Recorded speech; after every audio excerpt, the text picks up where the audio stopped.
অনুপ্রবেশ রোধ করার ক্ষেত্রে কড়া পদক্ষেপ নিতে চলেছে বিএসএফ, জানালো বিএসএফের ডিজি দিলজিৎ সিং চৌধুরী। সম্প্রতি বাংলাদেশের পরিস্থিতি নিয়ে উদ্বেগ জানিয়েছে, কিন্তু সরকার এই পরিস্থিতিতে একের পর এক জঙ্গি এবং বাংলাদেশকেই রাজ্য থেকে গ্রেপ্তার করছে রাজ্য পুলিশ এবং ভিন রাজ্যের পুলিশ। ভারত বাংলাদেশের সবচেয়ে গুরুত্বপূর্ণ সীমানা হল পশ্চিমবঙ্গ। পশ্চিমবঙ্গের সুন্দরবন সহ একাধিক জায়গা বাংলাদেশের সীমানা লাগোয়া। এর ফলে প্রায় সময় বহু বাংলাদেশি কাঁটাতার এবং বিএসএফের নজর এড়িয়ে এ রাজ্যে অনুপ্রবেশ হচ্ছে। বাংলাদেশের এই ভয়ানক পরিস্থিতির পর ইতিমধ্যে সীমান্তে কড়া নজরদারির ব্যবস্থা করেছে বিএসএফ। এবার দেশে অনুপ্রবেশ ঠেকাতে বড়সড় পদক্ষেপ নিতে চলেছে বিএসএফ। মঙ্গলবার ডায়মন্ড হারবারে একটি বিএসএফ এর অনুষ্ঠানে এসে সংবাদ মাধ্যমকে এমনটাই জানালেন বিএসএফ এর ডিজি দিলজিৎ সিং চৌধুরী। তিনি জানান, ভারত বাংলাদেশের বর্ডারে আরও নিরাপত্তা জোরদার করা হয়েছে। অনুপ্রবেশ ঠেকানোর জন্য পাশাপাশি যে সকল জায়গায় কাঁটাতারের বেড়া নেই সেই সরকার জায়গায় বিএসএফ এর পক্ষ থেকে টহলদারি বাড়ানো হয়েছে। পাশাপাশি বর্ডারে লাগানো হয়েছে অত্যাধুনিক সিসিটিভি ক্যামেরা। সিসিটিভি ক্যামেরার মাধ্যমে নজর রাখা হচ্ছে সীমান্তে। এর পাশাপাশি বেশ কিছু আধুনিক প্রযুক্তি ব্যবহার করা হচ্ছে অনুপ্রবেশ ঠেকানোর জন্য।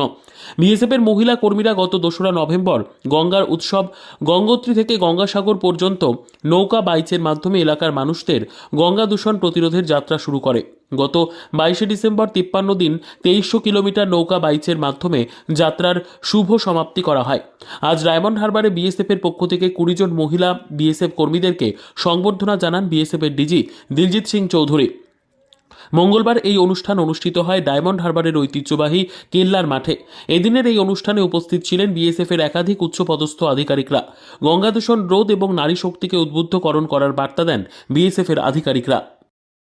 टेक्नोलॉजिकल सॉल्यूशंस लगा रखे हैं, हमने ऑब्स्टेकल्स लगा रखे हैं, उनको हमने फ्लडलाइट कर रखा है लाइटिंग के द्वारा, और हमने लगातार उन क्षेत्रों में पेट्रोलिंग कर रहे हैं और प्रयास कर रहे हैं कि किसी प्रकार की कोई भी इन्फिल्ट्रेशन हमारे क्षेत्र में फेंसिंग कराने के प्रयास जारी हैं और बहुत जल्दी वहाँ पे फेंसिंग हो जाएगी। परंतु उसका ये मतलब नहीं है कि वहाँ से कोई इन्फिल्ट्रेशन हो रहा है। वहाँ पे हमने अपनी पेट्रोलिंग बढ़ा रखी है, सीसीटीवी कैमरास लगाए हैं, पूरा एरिया दिन और रात में फ्लडलाइट रहता है और लगातार हम उस क्षेत्र में गहन पेट्रोलिंग करते हैं ताकि किसी प्रकार का कोई इन्फिल्ट्रेशन ना हो।